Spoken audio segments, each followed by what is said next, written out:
আগামী সেপ্টেম্বরে আসন্ন ব্রিক্স সম্মেলনে অংশগ্রহণের জন্য বাংলাদেশের প্রধানমন্ত্রী তারেক রহমানকে দিল্লিতে আমন্ত্রণ জানিয়েছেন ভারতের প্রধানমন্ত্রী নরেন্দ্র মোদী। বিকেলে পররাষ্ট্র মন্ত্রণালয়ে সাংবাদিকদের সঙ্গে আলাপকালে এ তথ্য জানান পররাষ্ট্র প্রতিমন্ত্রী শামা ওবায়েদ ইসলাম।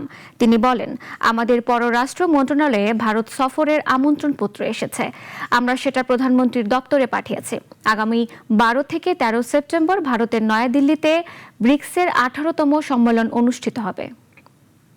সরকার হিসেবে আমরা আমাদের এই রিজনে স্টেবিলিটি, স্থিতিশীলতা এবং শান্তি বজায় থাকুক, সেটাই আমরা আমাদের অবস্থান এবং আমরা সেটা চাই। একটি গণতান্ত্রিক সরকার হিসেবে, গণতান্ত্রিক রাষ্ট্র হিসেবে আমরা আশা করব যে ভারত আরেকটি বিশ্বের বৃহত্তম একটি গণতন্ত্র, সেই গণতান্ত্রিক সরকার হিসেবে তারা তাদের জনগণের অবস্থান দেখবে এবং সমস্যা সমাধানের দিকে দ্রুত গতিতে আগাবে।